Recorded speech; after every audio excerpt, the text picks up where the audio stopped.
Hi, welcome to Sunny's Mindset Lab. Today, we're stepping into one of the most peaceful books ever written, Richard Carlson's Don't Sweat the Small Stuff, and It's All Small Stuff. You know, this isn't just a book, it's really a gentle guide. It teaches us, step by step, how to live with more calm, more ease, and a really profound sense of emotional freedom. It's all about finding peace, not by changing what's happening around you, but by changing your relationship to it. So before we really dive in, just do this with me. Take a nice, slow breath. Let yourself settle in. Let this feel like a quiet, calm conversation, just guiding you through some of the most powerful lessons for a softer, more peaceful life.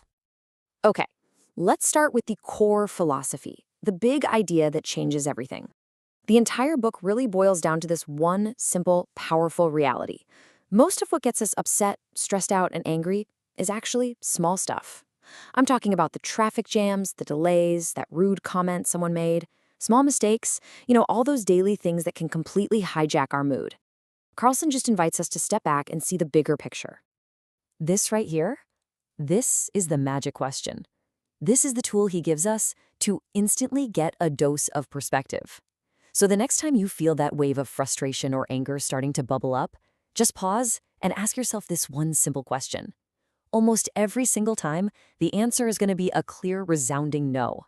And right there, in that no, the anger just starts to melt away. And this just lays it all out, doesn't it? This is the choice we're making every single day. We spend so much of our precious energy on all the stuff in that first column, those temporary frustrations. But the real quality of our life, that's determined by the things on the right. This whole book is about learning how to shift our focus from the left over to the right. So the big question is, how do we actually make that shift? Well, it all begins internally. It starts by changing our own thought patterns and shifting our inner perspective. Perfectionism is, without a doubt, the enemy of peace. So often, we chase this idea of perfection because we think it's going to keep us safe from chaos or criticism. But Carlson explains that this constant need for everything to be just so, our home, our work, our relationships, it's actually a recipe for constant frustration. True calm is found when we finally make peace with imperfection and just allow life to be a little bit messy. The key idea here is that letting go isn't about giving up. It's about gaining your freedom. Carlson has this great image of how a single negative thought, if we let it, can start rolling downhill and just pick up speed, growing into this huge mental snowball of anxiety and stress. The key is to catch it early. The moment you notice that very first stressful thought, just pause, take a breath, and then choose not to engage with it. You don't have to let that snowball even start rolling. This one practice alone can prevent so much emotional chaos. This is a huge one. We tend to treat our thoughts like they're breaking news headlines, urgent, factual reports. But they're not. They're just mental events. You don't have to grab onto every single one that floats by.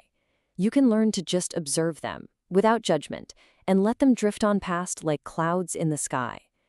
The takeaway is beautiful. You are the sky, not the clouds. All right, so we've looked at our inner world. Now let's see how these ideas can actually translate into our external world, into our actions, and really importantly, our relationships with other people. I mean, what a simple but deeply profound equation. Carlson argues that true, uninterrupted listening is one of the rarest and most beautiful gifts we can give another person. When you actually put your own thoughts aside for a moment and truly hear someone, you are communicating respect and care and love in this incredibly powerful way that can absolutely transform relationships. And here's the tough reality for most of us, if we're being honest. We're so busy in our own heads, formulating our response, thinking about the brilliant thing we're going to say next, that we completely miss what the other person is actually saying. It's a habit that just creates disconnection and misunderstanding. And the antidote couldn't be simpler. Just listen. Okay, here's a radical idea from the book. Try letting other people be right most of the time. Our ego just loves to argue, to correct, to prove a point. But look at the word on the left, draining. That's exactly what it is. Choosing to rest your ego and let someone else have the glory for a minute, that isn't weakness. It's choosing their own peace over the need to be right. And let me tell you, peace is almost always more valuable. Now, this piece of advice might seem a little backward at first. We're usually told to build up our tolerance for stress, right? To handle more. But Carlson suggests the complete opposite. A peaceful life is built by lowering your tolerance for stress, by setting boundaries, by saying no to things that overwhelm you, and by refusing to let chaos become your new normal. This is one of the book's most famous and, honestly, most liberating lessons. So many of us live with this mindset of, okay, I'll relax when everything is done. But here's the truth. It will never all be done. Your in-basket, your to-do list, it will never, ever be empty. You will die with a to-do list. So peace isn't something you find at the bottom of the pile. It's a choice you have to make right in the middle of it.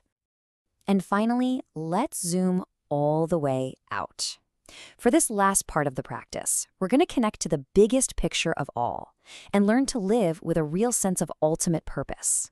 Carlson offers this really powerful exercise.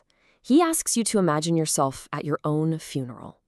Now, I know it sounds a bit morbid, but it is an incredible wake-up call. From that perspective, what would you wish you had focused on? What would have truly mattered? And when you do that, the answer is almost always the same for everyone. It's not the arguments you won, or the tasks you checked off a list, or all the small stuff you fretted over. What truly matters is how much you loved, the peace you were able to carry inside yourself, and the kindness you gave away to others. We treat so much of life like it's a 5-alarm fire. We're always rushing, hurrying, pushing, stressing. This simple mantra is such a powerful reminder to just slow down. Most things are not an emergency. Most things can be handled with a calm, deliberate presence. And this brings us to the final actionable message. What does this all mean for your life today? Well, knowing that life is precious and our time is short, we can find peace by living fully in this moment.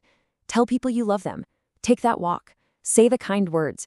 Don't put off living for some future moment when things are finally perfect. And ultimately, the entire book, all 100 of its little chapters, they all circle right back to this one unforgettable takeaway. When you see your life from the perspective of a lifetime, from the perspective of love and kindness, it's all small stuff. Thank you so much for joining me in this deep exploration of Don't Sweat the Small Stuff. Just take one last breath with me, relax your shoulders, and remember, peace isn't something you find. It's a choice you can practice every single day.